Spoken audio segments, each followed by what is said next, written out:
Welcome to Creative Side Jewelry Academy of Austin, online at creativeside.org. I'm Courtney Gray. I started my school here, Creative Side Jewelry Academy, 4 years ago. I'm here in Austin, and I'm going to tell you about jewelry making today.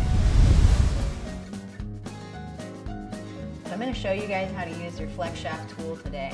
Once you get into jewelry making, it's a very important tool. We find it just really essential for finishing out jewelry, drilling holes, all sorts of things that you can use this tool for. It's a foot-operated piece of equipment. You have a motor, and then you have a handpiece, and you have a foot pedal that actually controls that motor.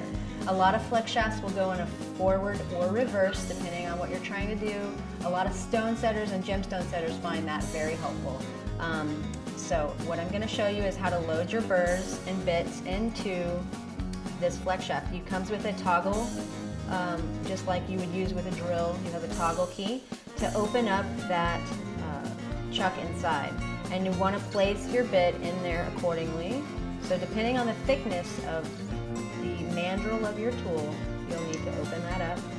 This that I'm going to show you here is a cutoff wheel. This is a really powerful tool, so I'm going to put on my safety glasses. So what I'm going to show you is if you have some rough spots on a piece of jewelry, whether it be cast or fabricated, this is an excellent tool to use to kind of rough down some of those things. Smooth them out, removing heavy scratches. Always start with your heaviest tool, then work your way to the finer tools. You can work down to sandpaper at this point or whatever you choose.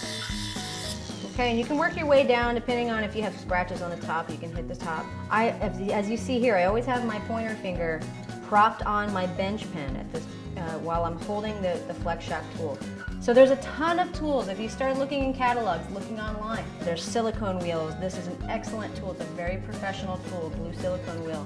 There's pink ones, so if you're polishing around a gemstone, you don't want to mar up that gemstone. I have a little scroll on this piece of jewelry, and I'm going to take a tiny little ball burr, okay, and I'm going to go real slowly. See how that burr wants to jump out of there? You have to really show it how to stay where you need it.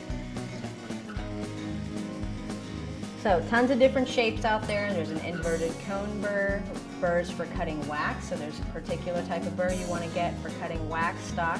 Steel brush, I'll show you that. Creates kind of an antique look on your metal. This is a nice tool. Look what it does. I'm not even really finished out on this piece, but you can see the effects that it has on the metal. A lot of jewelers find after time and after getting a little more involved with jewelry making that you want to have a nice flex shaft that you can control the speed of.